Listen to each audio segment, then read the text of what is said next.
जय हिंद बच्चों।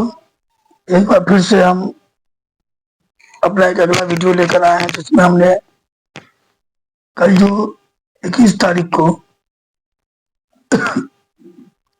जो साइंस की एग्जाम होने वाली है उस पर मैंने एक वीडियो बनाया है जिसमें मैंने कुछ ऑब्जेक्टिव और कुछ इंपॉर्टेंट क्वेश्चन लिखे हैं और उसी का वीडियो मैं आप लोगों से शेयर करने जा रहा हूं, तो ध्यान दीजिएगा। तो याद रखिएगा बच्चों, इसमें मैंने फिजिक्स और केमिस्ट्री के ही क्वेश्चन डाले हैं, बायोलॉजी मैंने नहीं डाला है क्योंकि बायोलॉजी का जो अलग लेसन वाइज ऑब्जेक्टिव है इम्पोर्टेंट, वो छाट कर मैंने अपने ही इसी चैनल में डाला हुआ है।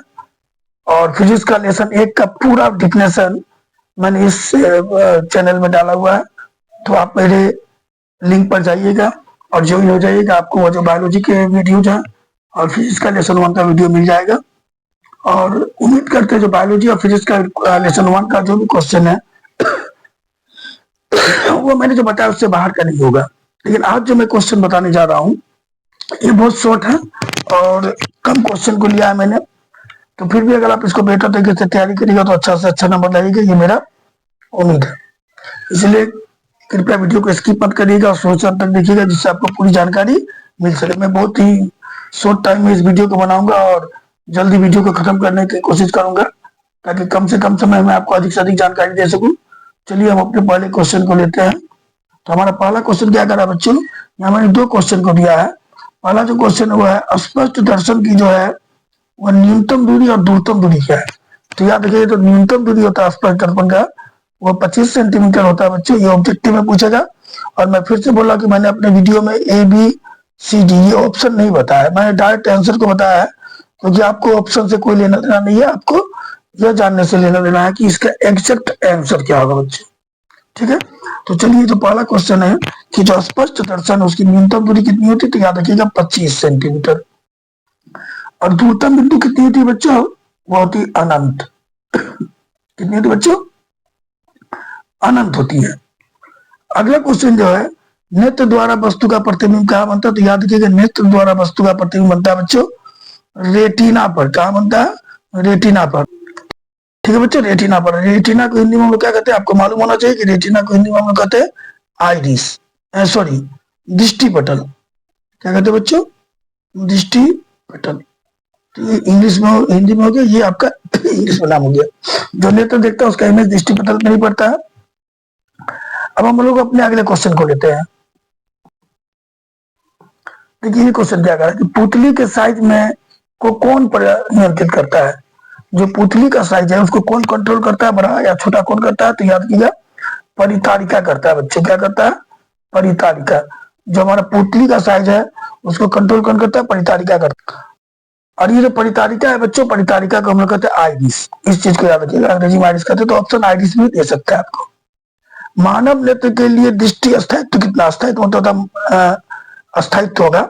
ये मनुष्य जो कोई भी चीज को देखता है तो वह उसका जो इमेज आंख पर कितने देर तक बना रहता है, तो याद रखिएगा जो भी चीज हम वस्तु को देखते हैं वो हमारे रेटिना पर उसका इमेज 1/16 सेकंड तक पर बना रहता है। इसी को हम लोग कहते हैं बच्चों दृष्टि निर्बंधता। क्या कहते हैं बच्चों, याद रखिएगा। यहाँ क्वेश्चन तैयार होता है कि दृष्टि निर्बंधता क्या है। ये भी बहुत VVI क्वेश्चन, याद रखिएगा। दृष्टि निर्बंधता क्या है कि मनुष्य जो भी चीज देखता है, जो भी वस्तु देखता है, उसका जो इमेज है रेटिना पर कितना देर तक बना रह सकता है, 1/16 सेकेंड तक। इसको हम कहते हैं दृष्टि निर्बंधता। जो अगला क्वेश्चन है बच्चों, ये अगला क्वेश्चन क्या कह रहा है कि निकट और दूर दृष्टि दोष के उपचार में कौन सा लेंस का उपयोग होता है। तो ध्यान दीजिएगा, यहाँ बहुत कंफ्यूजन हो जाता है। याद रखिएगा निकट में कितने अक्षर है, तो याद रखिए निकट में 1 2 3 निकट और 3 अक्षर है, तो 3 में 1 जोड़ देंगे, क्या हो गया बच्चों 4। तो 4 अक्षर वाला लेंस कौन होगा, अवतल। तो याद रखिएगा निकट दृष्टि दोष के उपचार में किस लेंस का यूज होता है, अवतल का। अब आते दूर। दूर में कितने अंक बच्चों, दूर और दूर, तो दूर में 2 अंक क्या है, दू है और रह, तो दो में 1 जोड़ दी, क्या 3 3 हो गया। 3 नाम वाला क्या होता है, उत्तल।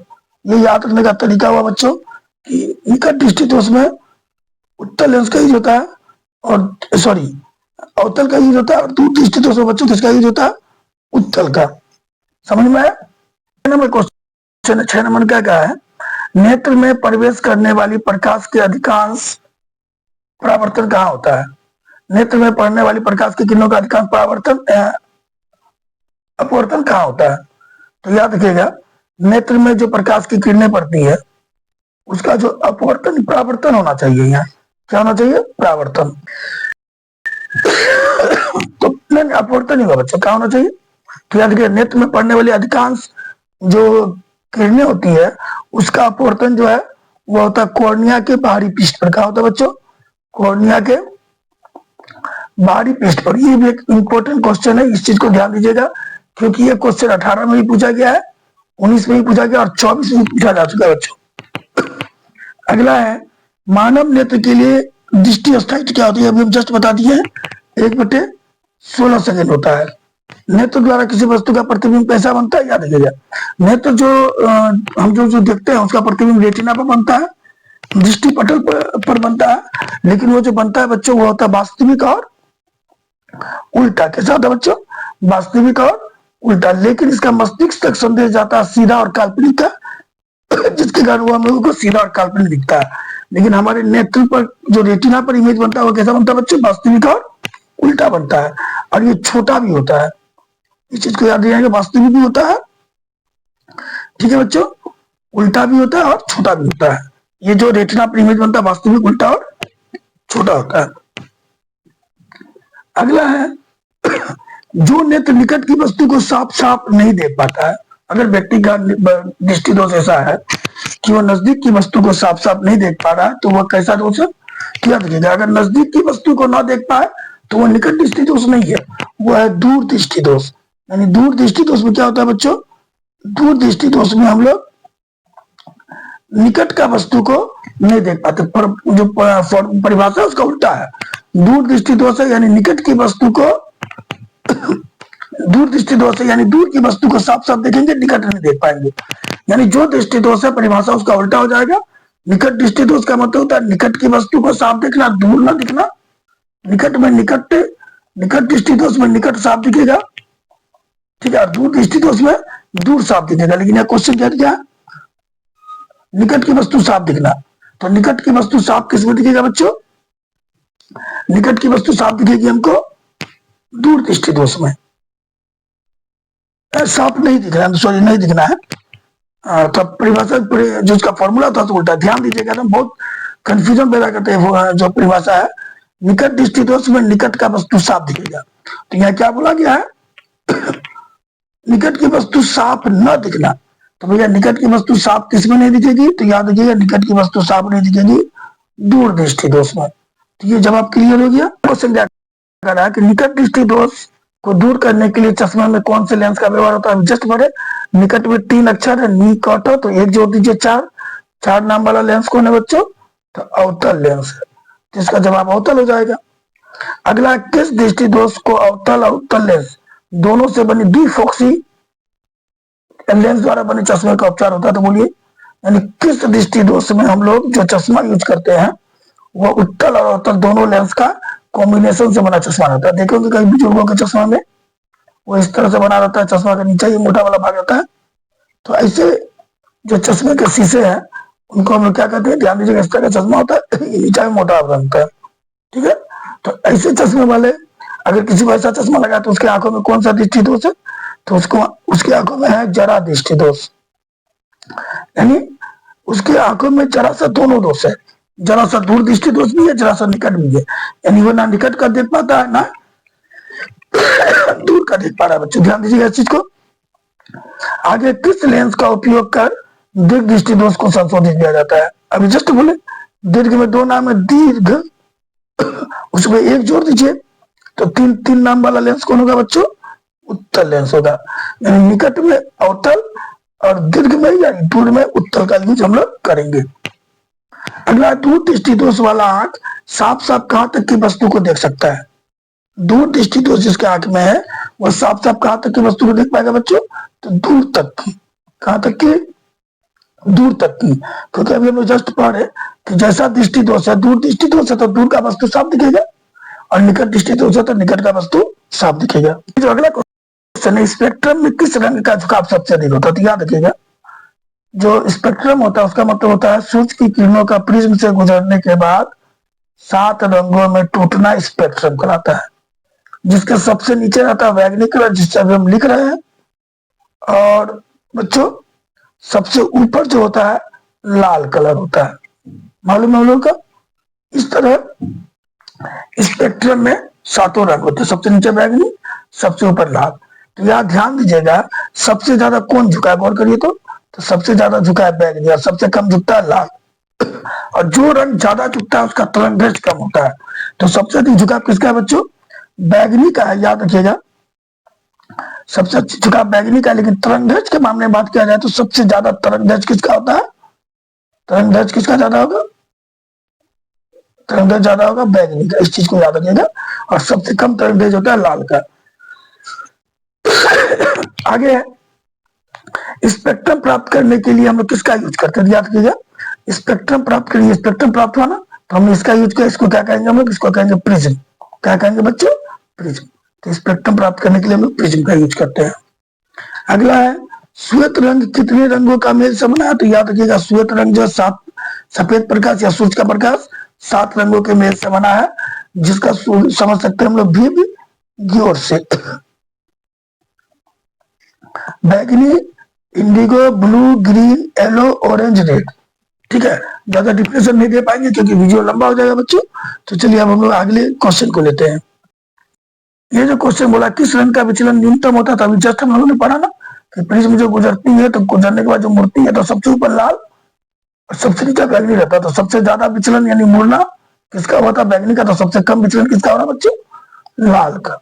ठीक है, और प्रिज्म में कितने सतह होते हैं, याद रखिए प्रिज्म में टोटल 5 सतह होते हैं बच्चों। प्रिज्म में कितने सतह होते हैं, 5। ये जो क्वेश्चन है कि सरल सूक्ष्मदर्शी में किस लेंस का उपयोग होता है, तो याद रखिएगा सरल सूक्ष्मदर्शी में बच्चों उत्तल लेंस का यूज होता है। किस लेंस का, उत्तल लेंस का यूज हम लोग सरल सूक्ष्मदर्शी में करते हैं।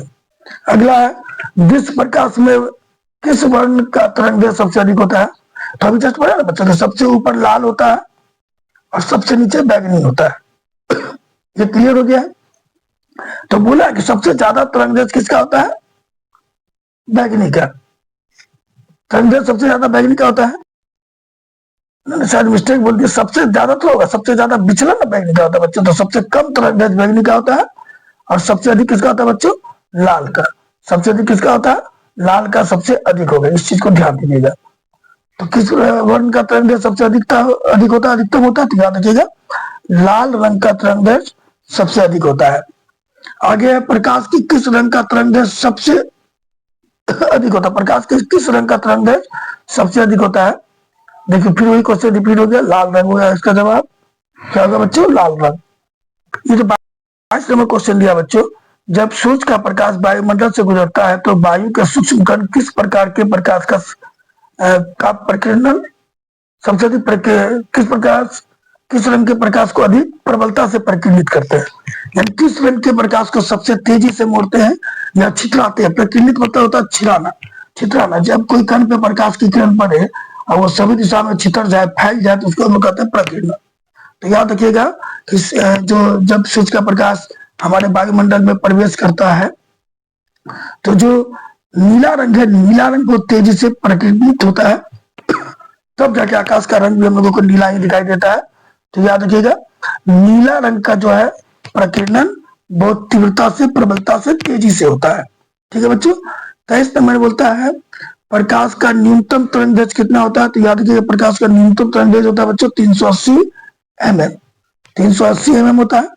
अगला क्वेश्चन है, एक कूलाम आवेश में कितने प्रोटॉन होते हैं, तो एक कूलाम आवेश में 6.25 गुना 10 पे पावर 18 प्रोटॉन होता है। इस चीज को याद रखिएगा 6.25 गुना 10 पे पावर 18।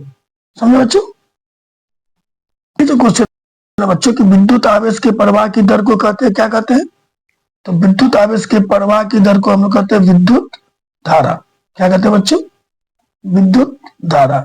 विद्युत आवेश के प्रवाह की दर को विद्युत धारा कहते हैं। ये जो क्वेश्चन दिया है, बैटरी में किस प्रकार की धारा प्रवाहित होती है, तो याद रखिएगा बैटरी से हम लोगों को डिस्ट धारा प्रवाहित होती है बच्चों। कौन सी धारा, डिस्ट धारा। डीसी करंट बैटरी से प्रवाहित होता है बच्चों हम लोगों को। तो बैटरी से किस प्रकार की धारा प्रवाहित होती है, डिस्ट धारा। ठीक है, ये क्वेश्चन क्लियर हो गया। 27 नंबर क्वेश्चन क्या करा बच्चों कि विद्युत धारा का एसआई मात्रक क्या, तो याद रखिएगा विद्युत धारा का एसआई मात्रक है एम्पियर। कैपिटल ए कहते हैं। आंद्रे मारी मेरी एम्पियर बोल के एक भौतिकविद थे, आंद्रे मेरी एम्पियर, ठीक है, उन्हीं के नाम पे एम्पियर नाम दिया गया बच्चे, इस चीज को ध्यान रखिएगा। तो विद्युत धारा का एसआई मात्रक होता है एम्पियर। एमीटर को विद्युत परिपथ में कैसे जोड़ा जाता है, तो याद रखिएगा एमीटर को विद्युत परिपथ में हमेशा श्रेणी क्रम में जोड़ते हैं, इस चीज को याद रखिएगा, श्रेणी क्रम में। और इसके साथ साथ ये भी याद रखिएगा कि वोल्ट मीटर जो होता है, वोल्ट मीटर को जोड़ते हैं हम लोग समांतर क्रम में। कौन क्रम में? समांतर क्रम में। और ध्यान दीजिए यहाँ एक चीज और ध्यान दीजिएगा, जो हमारा एमीटर होता है ना, एमीटर क्या होता है? एमीटर होता है धारा मापने वाला यंत्र, ये भी चीज ध्यान में रखिएगा, पूछ सकता है।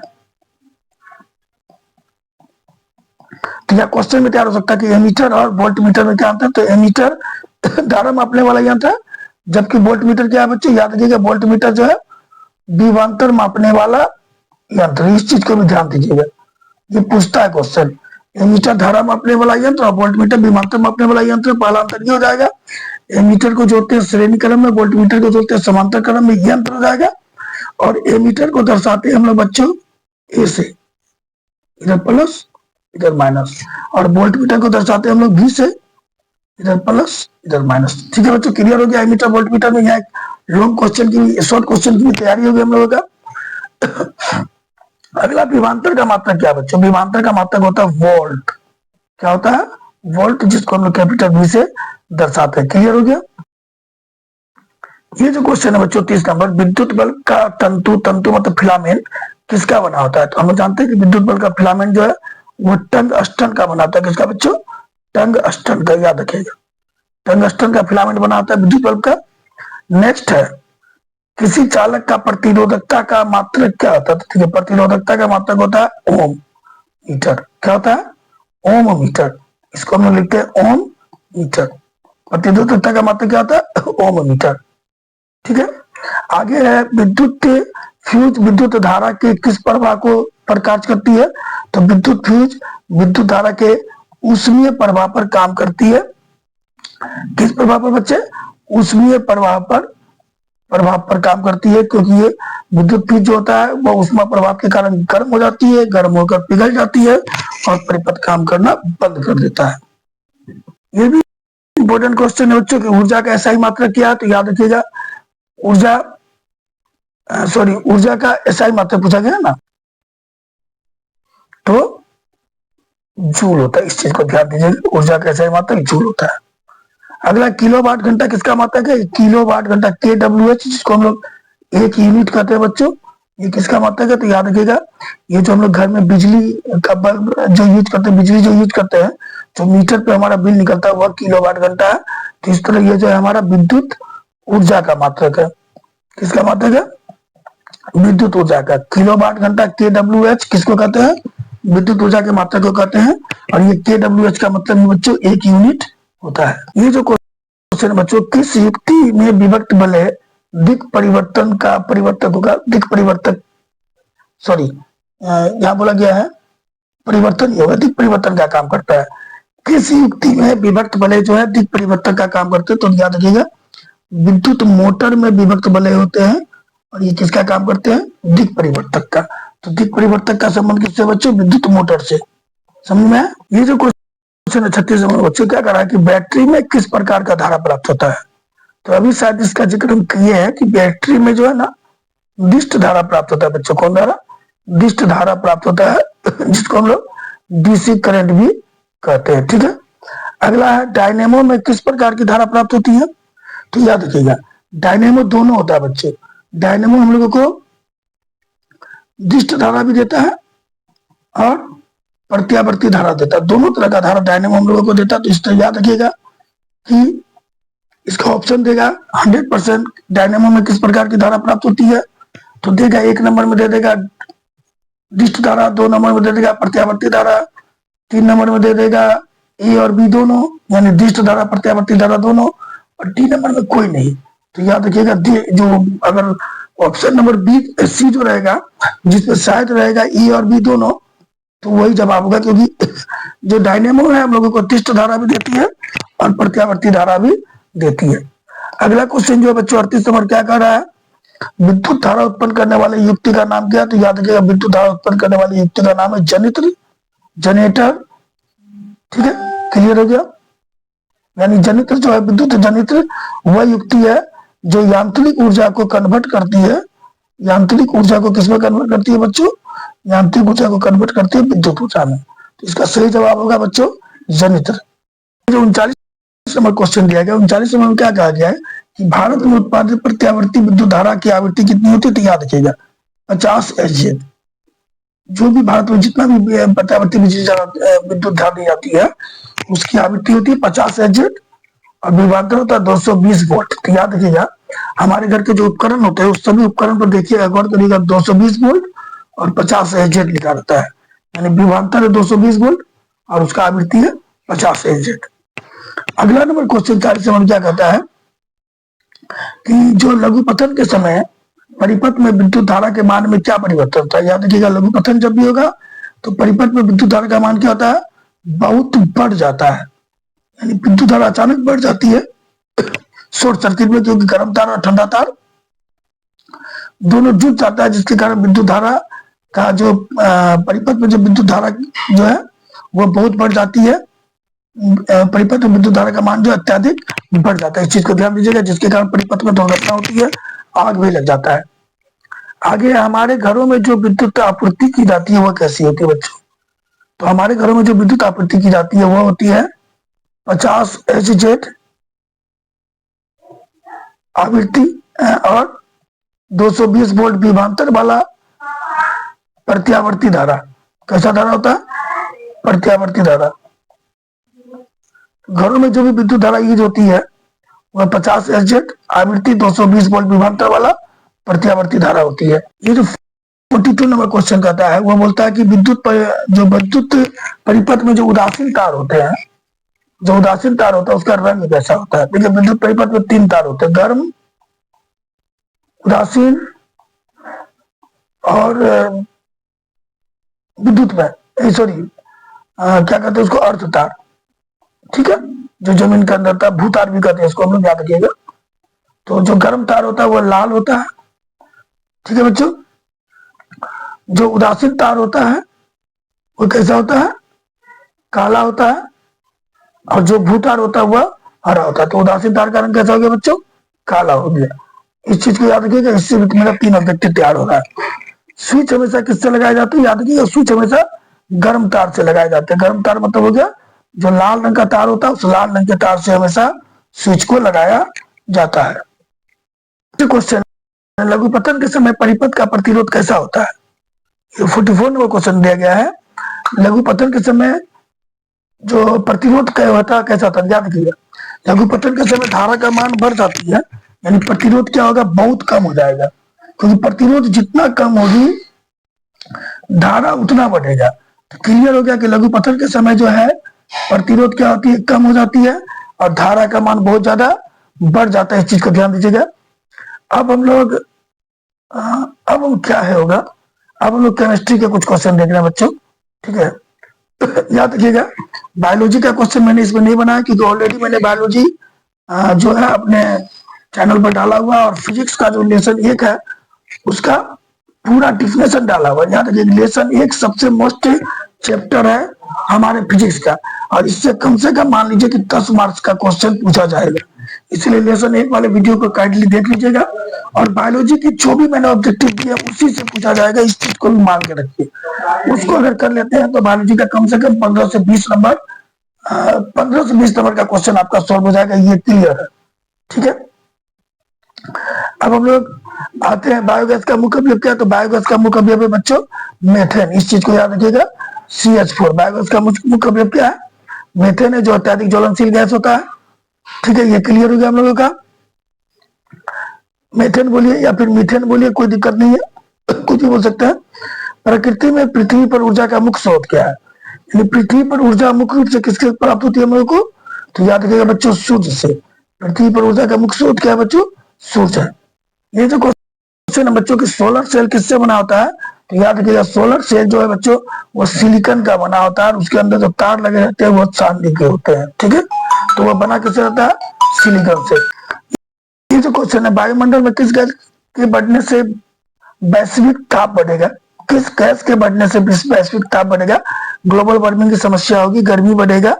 ये तो बच्चे सब जानते होंगे कि CO2 इसका जवाब होगा, क्योंकि CO2 कार्बन डाइऑक्साइड बढ़ेगा तो वैश्विक ताप बढ़ेगा।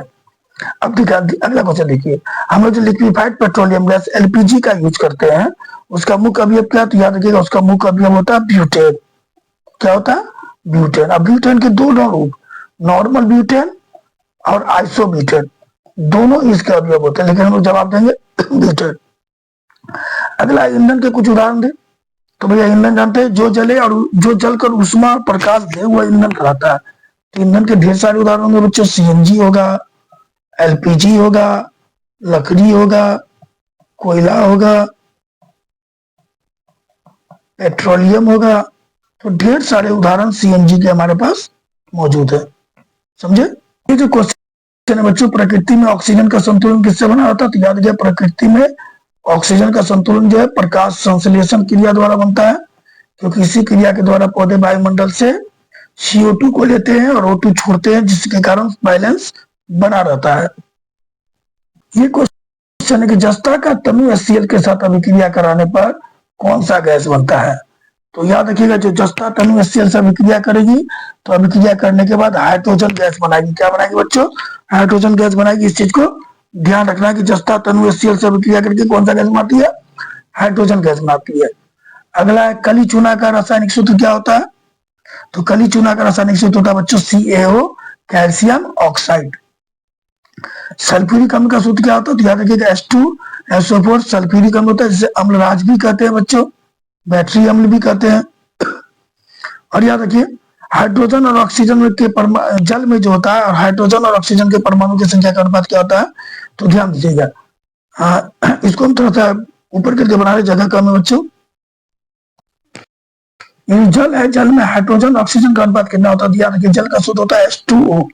तो हाइड्रोजन कितना? 2 और ऑक्सीजन कितना? 1। इसके परमाणु का अनुपात निकालने बोला तो हाइड्रोजन के कितने परमाणु है? 2 और ऑक्सीजन के 1 परमाणु है, तो अनुपात होगा 2:1। अगला है कली चूना। जब कली चूना को जल में डाला जाता है तो कौन सी अभिक्रिया होती है? देखिए कली चूना को जल में डालेंगे तो देखिएगा कि उसमें वो जो है गर्म हो जाएगा। क्या हो जाएगा? गर्म हो जाएगा, यानी उससे ऊष्मा उत्पन्न होगी, और जिससे ऊष्मा उत्पन्न होती है बच्चों उसको कहते हैं हम लोग ऊष्मा छेपी। याद है? और जिसमें ऊष्मा नष्ट होती है, ऊष्मा की आवश्यकता होती है जिसके लिए, उसको कहते हैं ऊष्मा शोषी। ये भी याद रखिएगा, बहुत इंपॉर्टेंट क्वेश्चन है। ऊष्मा छेपी और ऊष्मा शोषी में अंतर ध्यान दीजिएगा।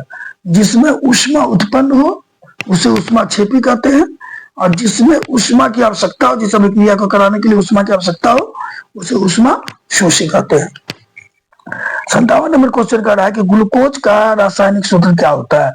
तो हम लोग सब जानते हैं कि ग्लूकोज का रासायनिक सूत्र होता है C6H12O6। याद रखिएगा ग्लूकोज का रासायनिक सूत्र होता है C6H12O6। ये जो 58 नंबर क्वेश्चन कर रहा है बच्चों, हम लोग क्या कहा है, कोई विलयन लाल लिटमस पत्र को नीला कर देता तो पीएच मान क्या होगा? देखिए जब लाल को नीला कर दे तो वो विलयन होगा क्षारीय, नीला को लाल करेगा तो अम्लीय, लाल को नीला कर ले तो वो क्या होगा? क्षारीय। और क्षारीय का पीएच मान क्या होगा? 7 से ज्यादा। कुछ भी आंसर दे सकता है 7 से ज्यादा, यानी वो 8 दे सकता है, 9 दे सकता है, 10 दे सकता है, 13 दे सकता है, कुछ भी दे सकता है। तो जिस अगर ऑप्शन दिया हुआ 3, 5, 7, 9 तो हमारा जवाब 9 होगा। क्या होगा? 9, क्योंकि जो 7 से ज्यादा होगी वही लाल लिटमस पत्र को क्या कर पाएगा बच्चों? नीला कर पाएगा, क्योंकि वो क्षारीय होगी। अगला क्वेश्चन बोलता है किसी भी उदासीन विलयन का पीएच मान क्या होता है? तो 7 होता है। जो विलयन उदासीन होंगे उसका पीएच मान हमेशा 7 होगा बच्चों, ध्यान दीजिएगा। ये जो 60 नंबर क्वेश्चन दिया है तो पीएच का कौन सा मान क्षारक अम्लीय मान होता है? यानी पीएच का कौन सा मान जो है, कौन सा क्षारक विलयन का मान होता है? तो क्वेश्चन लिखने में उल्टा हो गया बच्चों। पीएच का कौन सा मान क्षारक विलयन का मान होता है, यानी पीएच का कौन सा मान रहेगा तो वो क्षार को बताएगा। तो याद रखिएगा 7 से ज्यादा, जो अभी हमें जस्ट पढ़े 7 से ज्यादा कुछ भी दिया रहा है तो वो क्षारीय विलयन को दर्शाएगा, और 7 से कम अम्लीय। ध्यान रखिएगा। अगला चीनी का सूत्र क्या होता है, तो हम सब जानते हैं बच्चों C12 H22O11, ये हमारे चीनी का सूत्र होता है। अगला क्वेश्चन बोला गया नीला थोथा का सूत्र क्या होता है, तो याद रखिएगा CuSO4 इंटू 5H2O, जिसको नीला थोथा या बहुत आदमी तूतिया भी कहते हैं। क्या कहते हैं? तूतिया।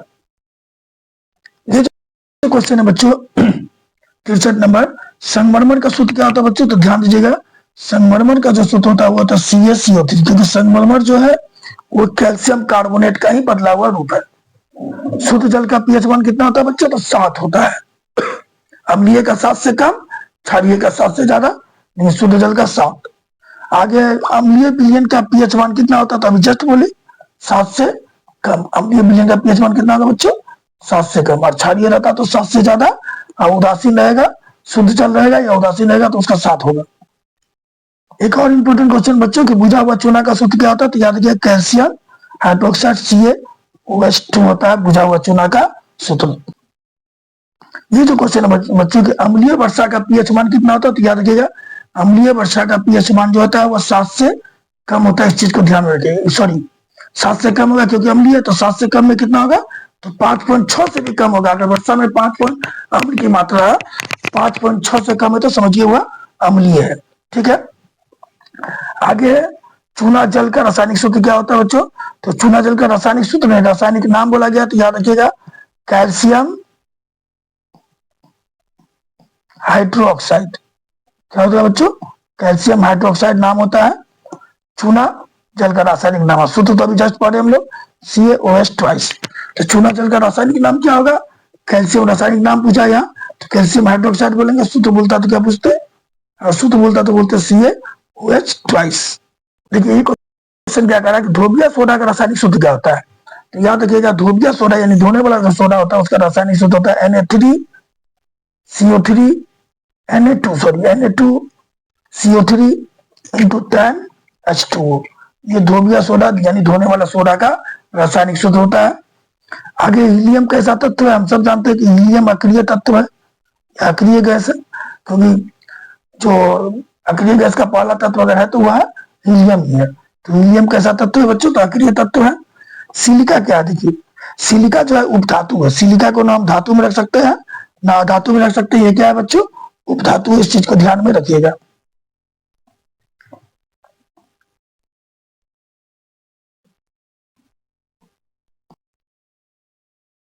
क्वेश्चन क्या बच्चों, ग्रेफाइट का, तो देखिए ग्रेफाइट जो है वह धातु है, पहला तो क्लियर किया धातु है।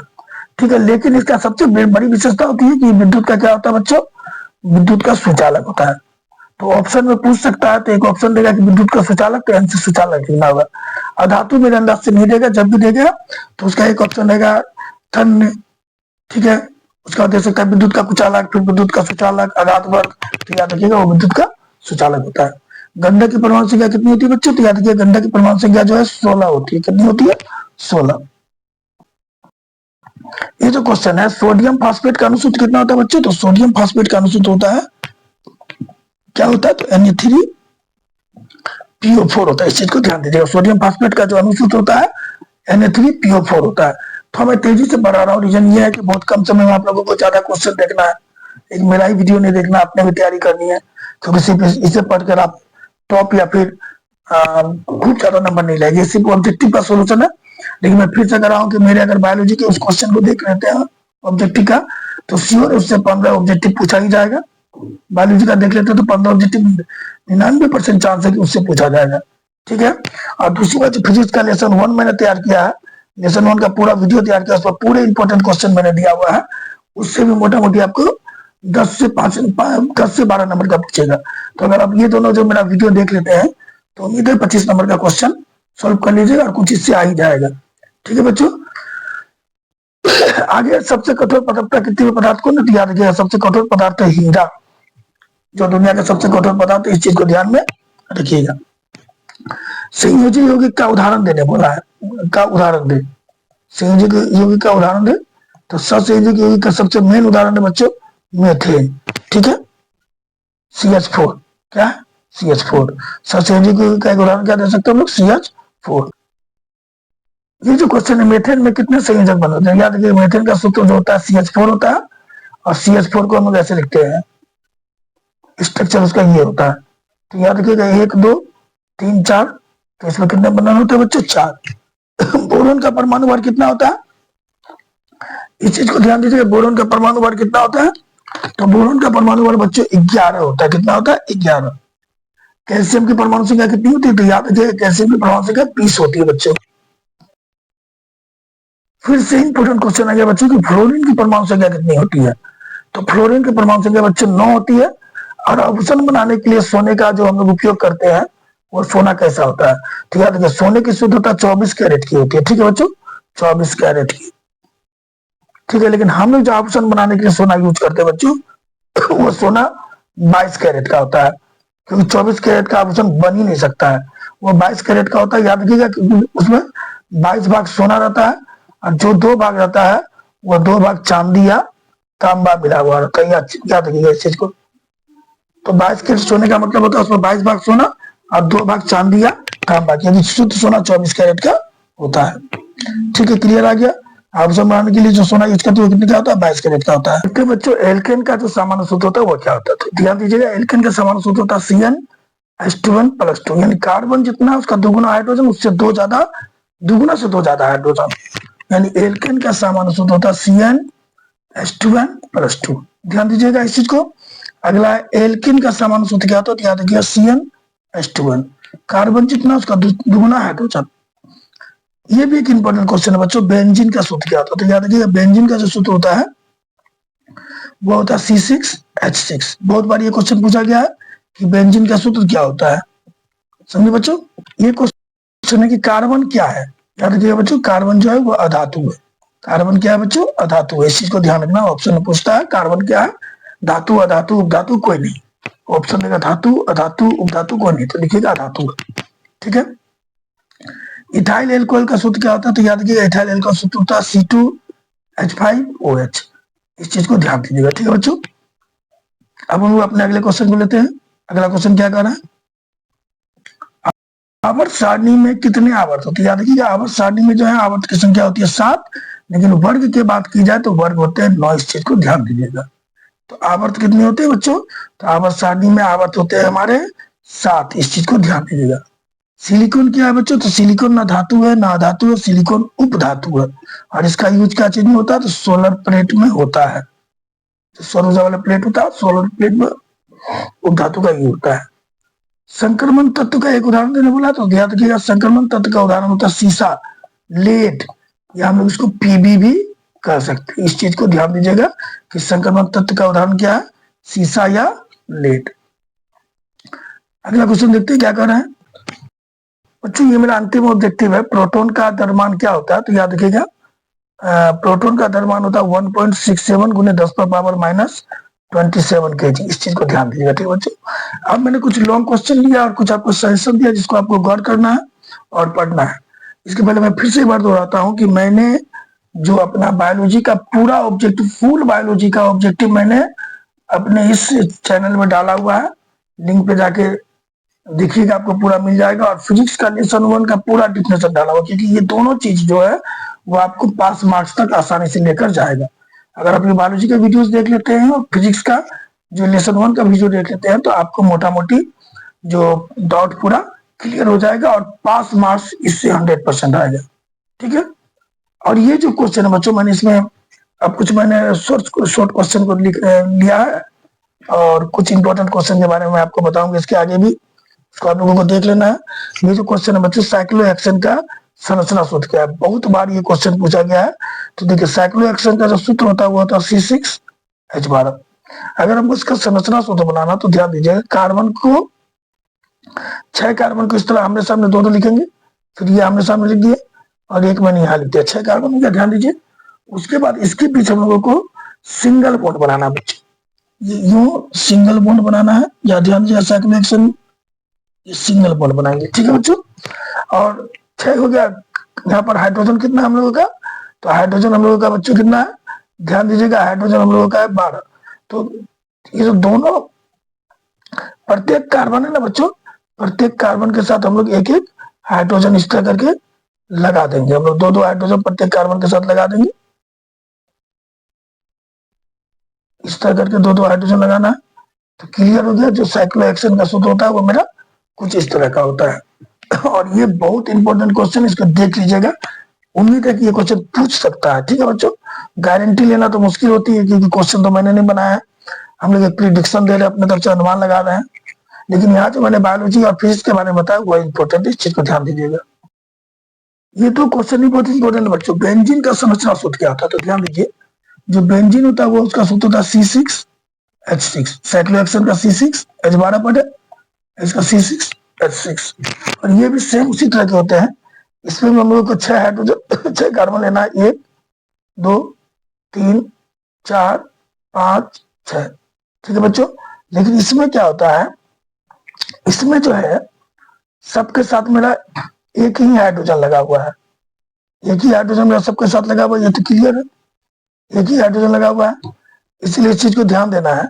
जो साइक्लोहेक्सेन में सबके साथ सिंगल बॉन्ड था, लेकिन यहाँ पर क्या करना होगा हम लोग को, इसके साथ सिंगल, फिर डबल, फिर सिंगल, फिर डबल बॉन्ड लगाते हुए चले जाइएगा, आपका बेंजीन का स्ट्रक्चर तैयार हो जाएगा। बहुत जगह बेंजीन को किताब में ऐसे भी लिखा जाता है बच्चों, इस तरह से मिस हो रहा है, यूं यूं बीच में ऐसा बना दिया जाता है। बहुत जगह ऐसे लिखा जाता है बेंजीन को, ध्यान देना। Single bond, double bond, single bond, double bond, single bond, ये मेरा डबल बॉन्ड, इस तरह भी लिखा जाता है। लेकिन आपको ये दिखना है, ठीक है। जो अगला क्वेश्चन है, एथीन का संरचना सूत्र क्या होता है बच्चों, तो एथीन का सूत्र जो है वो होता है C2H4। C2H4 इसका संरचना सूत्र होता है, दोनों सी के बीच में डबल बॉन्ड होगा और उसके बाद चारों के साथ एक एक हाइड्रोजन हम लोगों का लग जाएगा। ठीक है बच्चों, यहाँ मैंने कुछ क्वेश्चन लिखे बच्चे, ध्यान दीजिएगा। हाइड्रोकार्बन क्या है इसको देख लेना आप लोगों को। हाइड्रोजन और कार्बन के संयुक्त से बने यौगिक को हाइड्रोकार्बन कहते हैं। ये कितने प्रकार का, 2 प्रकार का होता है, संतृप्त और असंतृप्त। इस चीज को ध्यान देना है। संतृप्त किसको होते हैं, असंतृप्त होता है।